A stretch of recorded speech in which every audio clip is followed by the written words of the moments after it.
বুলগেরিয়ার এক ব্যতিক্রমী শিল্পী ক্রিস্টো বিশ্বের নানান দেশের নানান স্থাপনা, দ্বীপ ও বিশাল পার্ক রং বেরঙের কাপড় দিয়ে ঢেকে দিয়ে এক ধরনের শিল্পকর্ম করেন তিনি। এবার তিনি ইতালির একটি হ্রদের পানির উপর ভাসিয়েছেন তার সর্বাধুনিক শিল্পকর্ম দ্য ফ্লোটিং পিয়ার্স।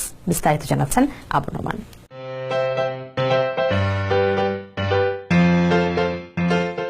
মিলান শহর থেকে ৬০ মাইল পূর্বে শান্ত প্রকৃতির কোলে অপূর্ব শোভা নিয়ে অবস্থান করছে ইসিও হ্রদ। কয়েকদিনের জন্য এই লেকটি লোকারণ্যে পরিণত হয়েছে। দ্য ফ্লোটিং পিয়ার্স বা ভাসমান পাটাতন দেখতে প্রথম সপ্তাহান্তেই বিশ্বের নানা প্রান্ত থেকে এসেছে লক্ষাধিক দর্শক। শিল্পী ক্রিস্টোর এই শিল্পকর্ম দেখে অভিভূত সবাই।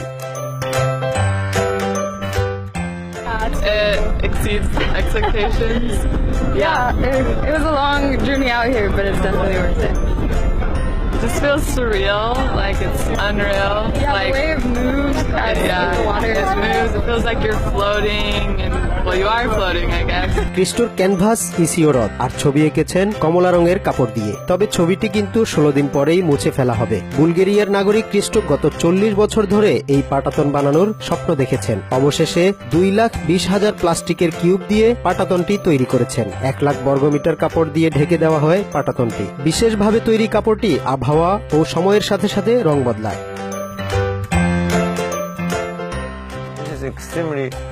Physical, because you do not look, you do not walk.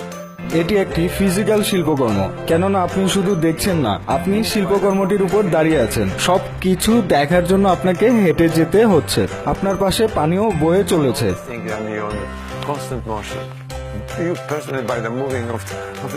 ইতিপূর্বে মায়ামির বিস্কেইন দ্বীপ, জার্মান সংসদ ভবন এবং প্যারিসের সেইন নদীর উপর একটি ব্রিজকেও কাপড়ে মুড়েছিলেন ক্রিস্টো। 2005 সালে নিউ ইয়র্কের সেন্ট্রাল পার্কেও করেছিলেন এমন শিল্পকর্ম। 16 মিটার প্রস্থের ও সব মিলিয়ে 3 কিলোমিটার দৈর্ঘ্যের পাটাতনগুলি হ্রদের তীর থেকে মন্টে ইসোলা দ্বীপ ও সেখান থেকে ছোট্ট সান পাওলো দ্বীপ অবধি চলে গেছে। দ্বীপের 1.5 কিলোমিটার তীরভূমিও কমলা রঙের কাপড়ে মুড়ে দেওয়া হয়েছে। দেখে মনে হচ্ছিল মন্টে ইসোলা দ্বীপে যেন মেলা বসেছে। Abu Noman, TVN 24 news desk.